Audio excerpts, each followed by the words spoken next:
好最近父亲节要到了，我今天就专门的做一期视频吐槽他。有句老话我非常的不能 get， 女儿是老爸上辈子的小情人。这句话放在我们家里完全没有可修可据。要一定说我是什么玩意儿投胎来的话，我上辈子肯定是我爸睡在上铺的兄弟。今天就给大家好好的唠一唠，在各位小可爱被当小公主养大的时候，我是怎么被当小兄弟养大的。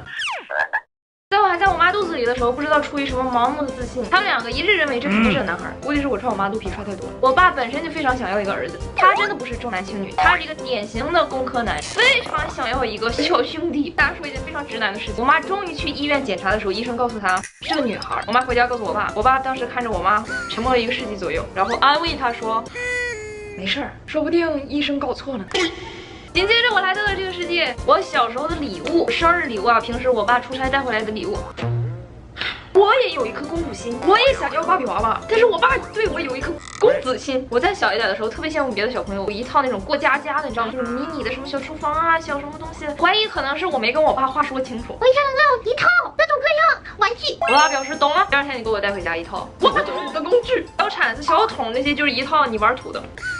当时的我高兴极了，这件事要感谢我爸，让我发现了土有多好玩，比过家家好玩多了。很长一段时间，我跟我爸都是天天出去挖土玩，快乐的不得了。再比如给我买个遥控车，遥控车我还是觉得挺酷的，但是第一天出去试驾，一共20分钟，我只玩到2分钟，都是我爸在那玩。将来美其名曰爸教你怎么玩，我还长得特别小，就看见他在上面，好玩吧？我在下面，我倒是想知道好不好玩。第二点，酒这个东西，我觉得在座的各位绝对对你们的老爸都有这种迷思，不管你是女儿还是儿子，求在座的哪一位爸爸给我解答一下，为什么你们都有这种在孩子很小的时候拿筷子蘸啤酒喂他的这种行为？哈，什么毛病？家里有的时候请亲戚过来吃个饭、喝个酒什么的，我作为一个 baby， 老老实实的待在我的小床里 ，minding my own damn business，being a baby。我爸非要无聊到进来，拿小碗拿筷子蘸啤酒，偷摸的。把我大汗就舔了，我是个 baby， 我什么都舔，这是我的程序。这样给我鼓捣了一会儿，过一会儿我妈进屋，发现这孩子啥时候会跑跳运动了，在床上，大家不要轻易模仿 ，OK？ 小孩子的身体是很脆弱的，你指不定这样做会给他的智力发育造成什么样的影响。所以我感觉我到现在那天的酒都还没醒，造就了我现在的画风。我爸一直很想要一个儿子的其中一个原因，也是希望他长大以后能陪他喝点小酒。我的性别并没有挡住这些事情。再说大连吧，现在我不知道了，每年都有国际啤酒节，场面老热闹了，各种大棚。我当年13岁，事情是这个样子的。那天我跟我同学非常的好奇啤酒节，已经好长一段时间了。我们俩想办法想溜进去，因为没有票，我们就寻思在门口晃悠晃悠，看能不能看见黄牛。黄牛没看到，看到我爸跟几个叔叔正排队呢。我爸一扭头看到了我们两个就这样对视了好长时间。我爸心想完了。结果我爸来了一句：“你这在干啥呀？买票了吗？来，我们有多的票来吧。”哎呀，我鼻涕泡都出来了。我就这样跟我同学、跟我爸还有几个叔叔们一起在啤酒节狂欢了一天。对，但是我长得还很矮，那个桌子小。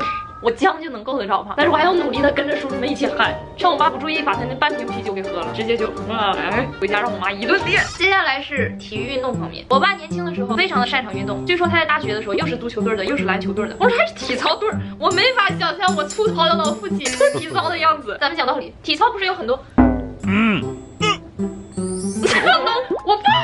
我爸就是总带我去踢足球、看足球，毕竟我抢电视也抢不着。教我游泳，我们家离海非常的近，所以有几个夏天我都是天天去海边。我爸呢，跟其他任何一个正常的老父亲是一样的，教我游泳的时候，很正常的把我推海里自己学，是吧？在我学会了这种生存性扑腾以后，他教我的第一项技能是如何在水上漂。他一直带我游到那个防沙网，你知道吗？我就很害怕呀。我说这防沙网万一哪块漏个洞，出来一个大沙把它给吃了怎么办？我爸说这才是我教你漂的用处啊，到时候你一动不动，这鲨鱼一瞅。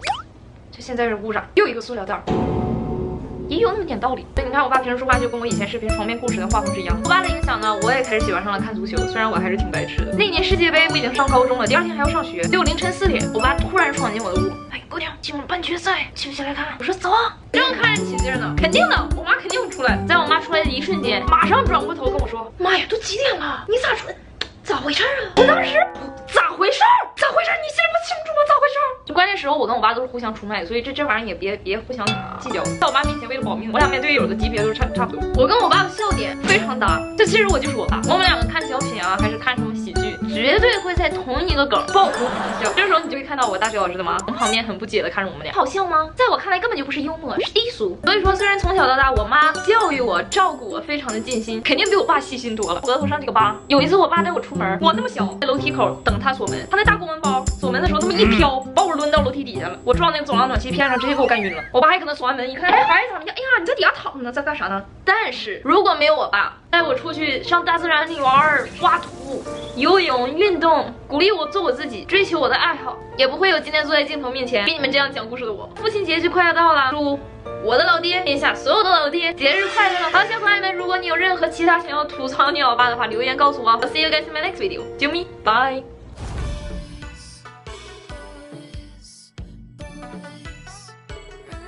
像我的